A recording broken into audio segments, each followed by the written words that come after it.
이런 사건들에 보면 이제 법률가로서는 아까 말한 배임의 여부를 주장하실 수는 있는 것 같고 보통은 이렇지 않습니까? 기초단체의 인허가권을 갖고 있지는 않습니다. 보통 광역단체에다 인허가권을 가지거든요. 보통은 보면 그게 어떻게 이루어지냐. 그러니까 성남시에서 이루어지는 일이지만 워낙 규모가 크고 이렇기 때문에 결국은 경기도랑 승인이나 인허가는 거기서 받아야 되거든요. 그리고 그때 당시로 돌이켜보면 전체가 다 새누리당 의원들일 때입니다.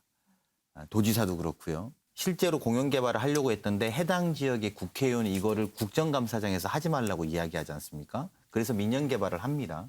그리고 새누리당의 시의원들이 등원 거부를 합니다.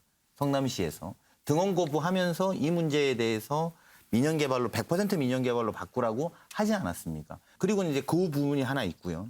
그러면 성남시에는 조력자가 있어야 되냐? 당연히 있어야 됩니다. 그게 유동규로 봅니다. 저는 그래서 구속대에 거라고 봅니다. 실무자 누군가는 알았어야 되겠죠. 저는 경기도 안에도 관련자들이 있을 거라고 봅니다. 그게 도지사라는 것은 아니지만 그거에 인허가 다 찾아내야죠. 그래서 저희도 그걸 찾지 말자는 게 아닙니다. 다 전체를 다 밝히자는 것에 대해서 동의하고 그렇기 때문에 저는 조금 더 검찰이 차분하고 진지하게 더 수사에 전념해야 된다고 저는 생각합니다. 네. 어떻게 보세요? 당시 성남시장이었던 이재명 후보의 소환이 불가피할까요? 소환될까요? 저는 소환되지 않을 거라고 봅니다. 검찰이 만약에 소환을 하게 되면은 그 소환되는 그 장면 하나가 대선에 큰 영향을 미칠 수 있거든요. 그거 자체가. 따라서 검찰이 그런 무리한 일을 할 리가 없죠. 그런데 지금 검찰로 봐서는 이재명 당시 시장을 소환한다는 거는 제가 보기엔 법리적으로는 불가피하죠, 당연히. 당시 결재권자였으니까. 하지만 정치적 고려를 하지 않을 수가 없죠. 지금 그런 정도의 판단을 하려면 검찰총장이 해야 되는 것이거든요. 그런데 알려진 바와 같이 성남시의 고문 변호사를 했다. 그것만 가지고도 벌써 검사 윤리 강령에 위반되기 때문에 이 사건에서 개입할 수가 없어요. 하지만 그걸 무시하고 개입할 거예요.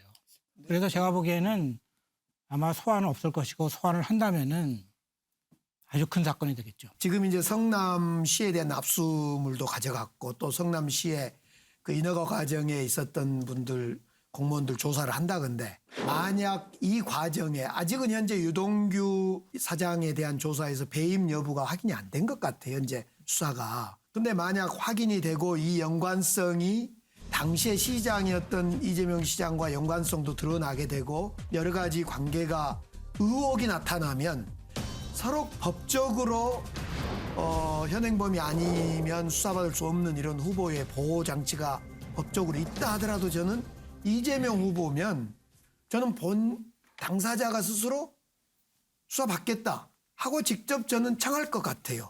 직접 가야 된다. 갈 거다. 저는 이렇게 봅니다. 배임죄에 대해서는 네. 너무 명백하게 검찰이 이미 확인을 해버렸어요. 그러니까 우리 강기정 수석님 제가 볼 때는 계속 전혀 배임죄는요. 전혀 해당되지 않는 계속 이제 여당 의원님들 그렇게 주장하시는데 그건 희망사항이고. 희망사항이에요. 그러니까 진짜로. 그 희망사항이 있으신데 보니까 그 장래 기대 수익을 포기한 민간 부문의 초과이익 환수 규정을 삭제하고 성남도시개발공사의 지분 50%를 포기해서 결과적으로 1,163억 원의 피해를 입히고 민간업자에게 그만큼 이익을 준 행위 자체를 배임죄로 봤거든요. 근데 여기에서 지금 쟁점은 수의계약으로 땅을 5블럭이나 줘서 거기서 막대한 이익을 얻게 한 거 그것도 배임죄에 해당되는지만 남아있더라고요. 한번 보시자고. 기소될 때 보시자고. 근데 저는 1,163억 원보다도 한 3천억 정도 더 인정이 되리라고 봐요, 배임죄.